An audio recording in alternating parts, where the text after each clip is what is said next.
According to Bram Stoker. But actually got my point back from earlier. What I love about Sommers in this movie is even during this bonkers action scene that I was talking about, I still knew where everyone was at all times. I knew where, I knew where Carl was. I knew where Kate Beckinsale was. She was fighting Alira.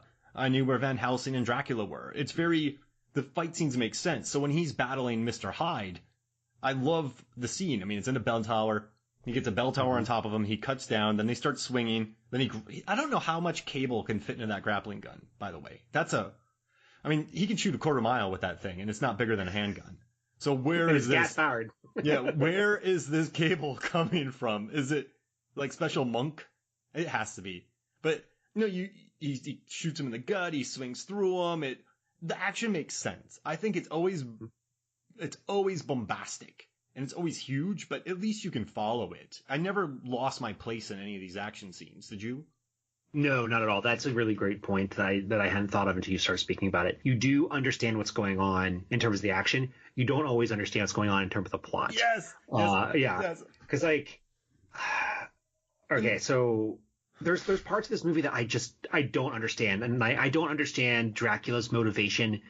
Like, he wants to bring back baby bat vampires. Yeah.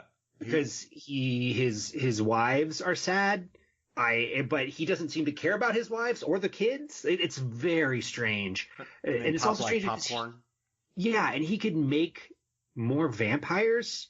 So are these normal vampires, or are they like the Blade movie where they heal faster and they're stronger? Like, I just do not understand the plot.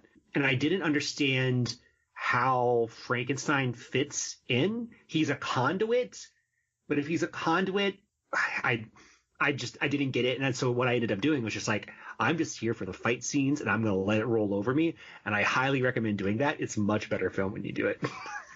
Guess who was the fight coordinator on this movie? That's a tough one. If you're asking me to guess, it's going to be the director of John Wick. Yep, it is. Yeah, I knew you would ask me that question. Chad Stahelski, man, like he was the fight, and David Leitch did stunts on this movie as well, and R.A. Rondell, who did Black Panther, Aquaman, Haywire, Waterworld, Top Gun, Die Hard, Roadhouse, a bunch of stunts in that. So you have R.A. Rondell doing the stunt coordinating, Chad Stahelski doing the fight coordinating. I mean, that's a pretty legit lineup right there to be taking care of all these brawls. I mean, this movie had the best that money could buy, I would say at the time. And watching these fights, I was thinking this, and you may call me crazy, but I kind of thought, like, the world, I don't think they deserve Kate Beckinsale. She's been crushing it in the Underworld movies. I loved her in Love and Friendship. I thought she was really good in that. Total Recall was insane. She was basically the star of that movie. But there's scenes where she's just running around the background, and Sommers was talking about how she hated her wig, but she knew how to kind of like work the audience. But she's good in this. It's just, I just dug the fights, and I dug the silliness of it. Carl. Okay, can we talk about Carl real quick, played by David Wenham? Yes. Oh, Carl. How did you feel about that scene with the woman he saves? Very awkward, very strange. Like, I didn't understand when he was like, I can have sex and I saved you. It feels coercive. Yeah.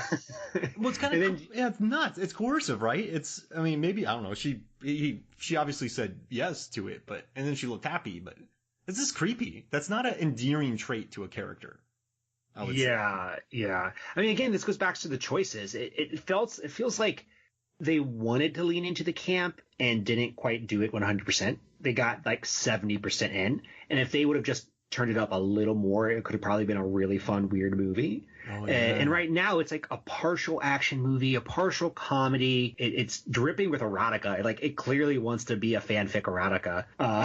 Yeah. And there's these strange moments where it just felt like Sommers was like, I want this to happen, so it's going to happen. And a key moment of that would be right at the end of the film. This is going to be a huge spoiler, but Kate Beckinsale dies. She gets knocked into a sofa. Why is there a sofa there? Like, it's like a lab, and there's a random, really nice sofa there. And it just kind of feels like that, right? It's like, if you take individual pieces out and you look at them only in like close up, they're pretty cool. It's like some really cool concepts, but they just keep pulling out, and there's like another one and another one and another one, and they don't all line up. There's like a thin plot, but it's again, I don't want to hate on this movie because there's some things I really like about it. But it's a strange beast.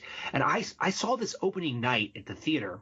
And I remember walking out and I was just like, what did I just watch? I asked the same thing. I felt very tired. And, audiences asked that too. So this movie only had a B cinema score and it opened up with almost 52 million. That's big. But then the next weekend it dropped 60% to 21. Then it dropped to 10. Then it dropped to 5, 2, and then 1. So in the course of 6 weeks, it went from 3,575 theaters to 1,000. So this movie did not get good word of mouth from it. Yeah. What were people expecting, I guess? Maybe they were expecting something more serious? What were people expecting with this movie? Well, let's just be honest. They were expecting something in the vein of The Mummy. And all the pieces are there, but it's not as breezy, and it feels overstuffed. And the villain, frankly, the villain's not there. Like the Mummy character in the Mummy series makes it. Like he is terrifying, and I don't find this Dracula terrifying. I find him like dad bod Dracula. Yeah, I just don't get what he's doing, and he could be super terrifying, but he's not. And I'm like, oh, Van Helsing has to kill this guy. This should be chump change. He was, the actor he ended up marrying, the one who dies when she goes steaks. He married one of the brides in real life. Okay. So, I want to go back to Kate Beckinsale when she has her death scene.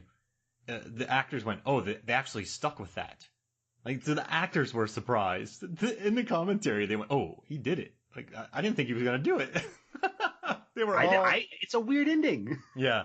It was, it's a funky ending. But you're right. This is a movie... So I was reading through what critics were saying, and people called it dopey, relentless, campy, escapist, moronic, abomination, empty calories. Sommers made a pop... Oh, it's too full. But it's fun.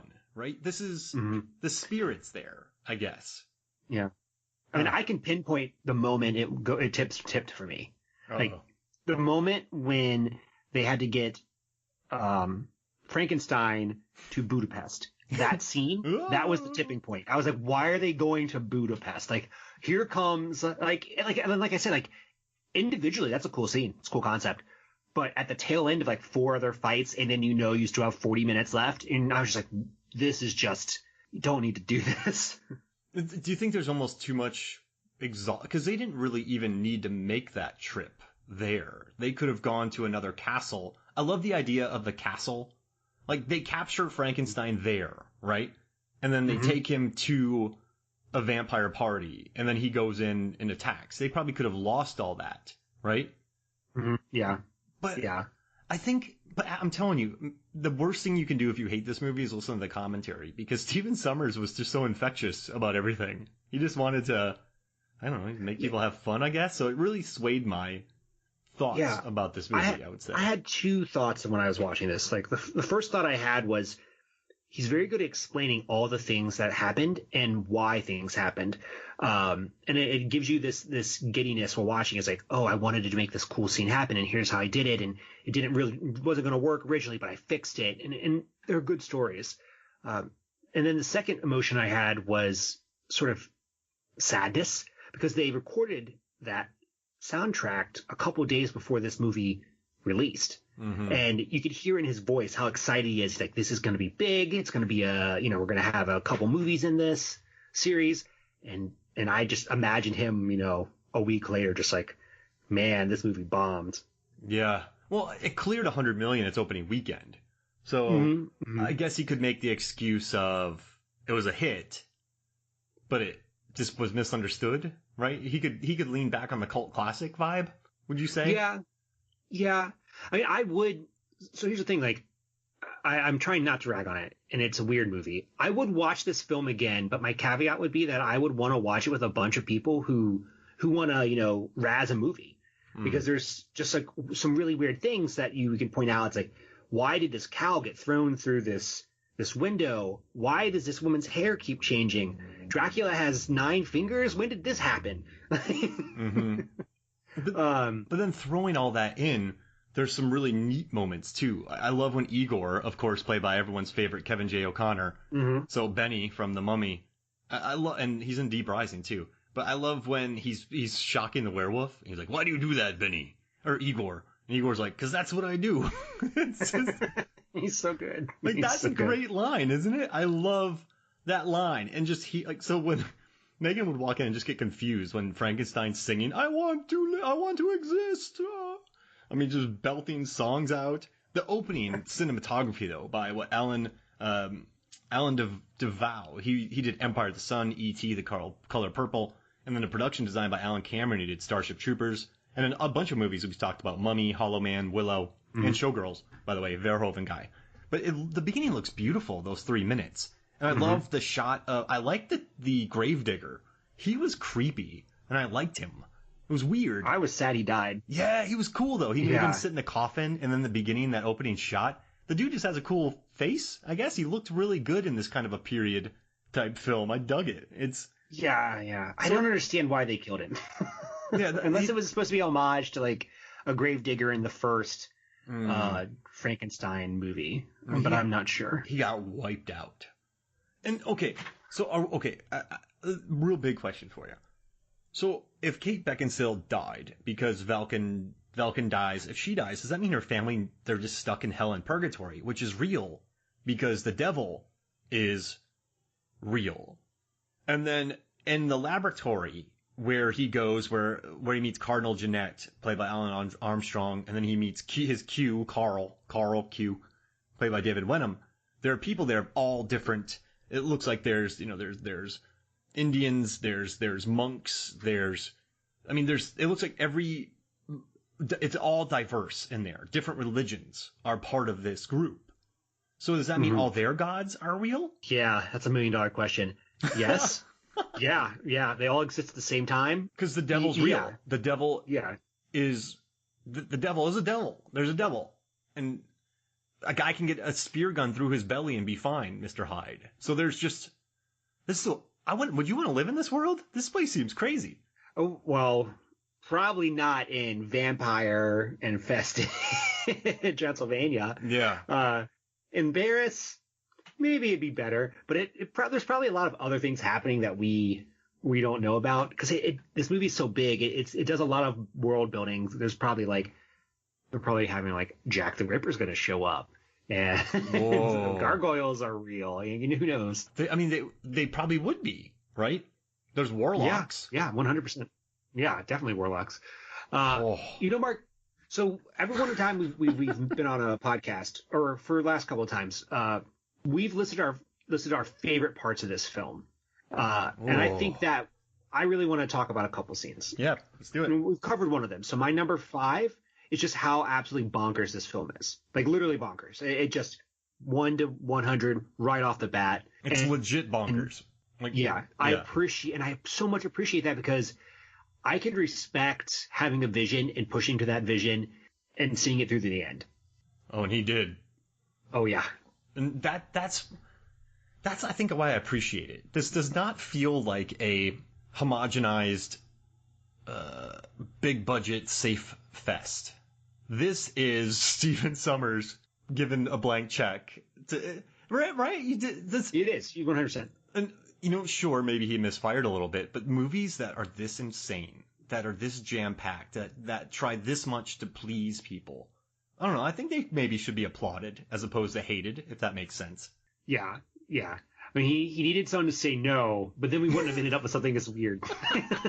You're right. He needed a no man. But he has the same cast. Mm-hmm. He had the same the same crew from his other movies, and they were just yeah, we're totally into this. Backflip.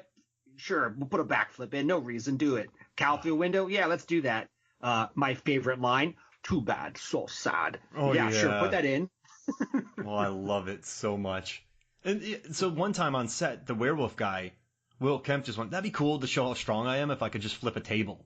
And so when they came back, they had already set up, and he could just flip the table. He's like, wow, I'm on a huge movie. But also, the special effects director on this, started on Deer Hunter. Listen to the Award Wieners movie review podcast. David is the co-host of that. They just recently covered the Deer Hunter.